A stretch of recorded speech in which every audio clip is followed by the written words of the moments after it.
लक्ष्मी को भगवान विष्णु ने दिया था श्राप। जानिए इसलिए मनाया जाता है धनतेरस का पर्व। सुने अनसुनी कहानी। कार्तिक मास के कृष्ण पक्ष की तेरस को धनतेरस मनाया जाता है। धनतेरस का त्योहार इस बार 10 नवंबर को मनाया जाएगा। कार्तिक मास की कृष्ण पक्ष की त्रयोदशी यानी कि 13वें दिन धनतेरस का पर्व मनाया जाता है।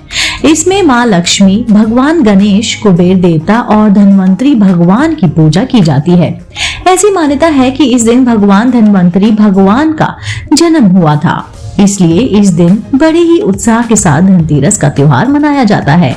धनतेरस से संबंधित कई प्रचलित कथाएं हैं। इनमें से एक कहानी ऐसी भी है जिसका यह उल्लेख है कि भगवान विष्णु ने माँ लक्ष्मी को श्राप दिया था और इसी कारण धनतेरस का त्योहार मनाया जाता है।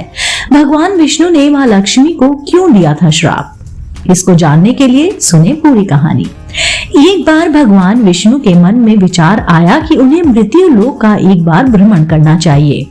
यह विचार आते ही उन्होंने माँ लक्ष्मी को बताया। माँ लक्ष्मी ने कहा, क्यों ना मैं भी आपके साथ चलूं। इस पर भगवान विष्णु ने कहा कि इसमें मुझे कोई आपत्ति नहीं है, लेकिन वहां आप मेरे कहे अनुसार ही चलेंगे। माँ लक्ष्मी ने कहा, ठीक है, मैं आपके कहे अनुसार ही चलूंगी। भगवान विष्णु और माँ लक्ष्मी दोनों मृत्यु लोक यानी कि धरती पर पहुंच गए। कुछ दूर जाने के बाद भगवान विष्णु ने माँ लक्ष्मी से कहा कि आप कुछ क्षण यहीं पर प्रतीक्षा कीजिए, मैं जब तक लौट कर ना आऊं आप कहीं मत जाइएगा।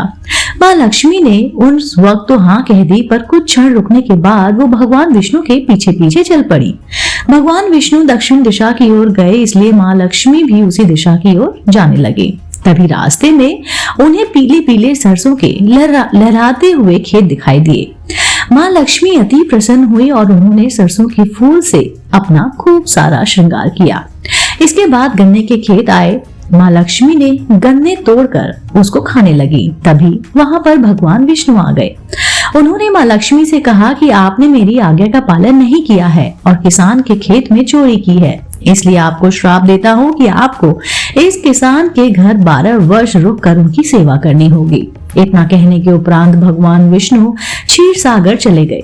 माँ लक्ष्मी 12 वर्ष तक किसान के घर रुक गई और उनकी सेवा करने लगी और किसान का घर धन धान्य से भर गया। 13वें वर्ष बाद भगवान विष्णु लक्ष्मी जी को लेने आए, तब किसान ने माँ लक्ष्मी को विदा करने से मना कर दिया। भगवान विष्णु ने समझाया कि माँ लक्ष्मी कहीं भी एक जगह नहीं रुक सकती, वह चंचला हैं। फिर भी किसान यह मानने को तैयार ही नहीं था। तभी माँ लक्ष्मी को एक युक्ति सूझी। उन्होंने कहा कि कल तेरस के दिन तुम अपने घर की अच्छे से साफ सफाई करो, इसके बाद शाम में घी का दीपक जलाकर मेरी पूजा करो। तांबे के एक कलश में सिक्के भरकर मेरे लिए रखना, मैं उस कलश में निवास करूंगी।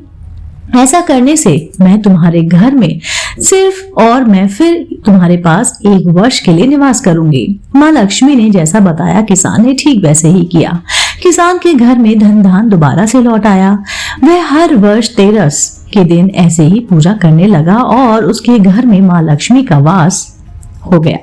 इसके बाद से हर साल कार्तिक मास के कृष्ण पक्ष की तेरस को धनतेरस का त्योहार मनाया जाने लगा। जय माँ लक्ष्मी। दोस्तों, लक्ष्मी माता आपके घर में भी निवास करेंगी।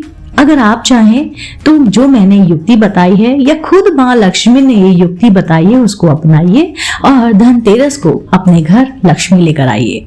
दोस्तों, इसी के साथ मैं अलविदा लेती हूँ। फिर से उपस्थित होंगी इसी चैनल पर नई रोचक जानकारी और कहानी के साथ। आप देख रहे थे आपका अपना पसंदीदा YouTube चैनल आध्यात्मिक कहानियाँ।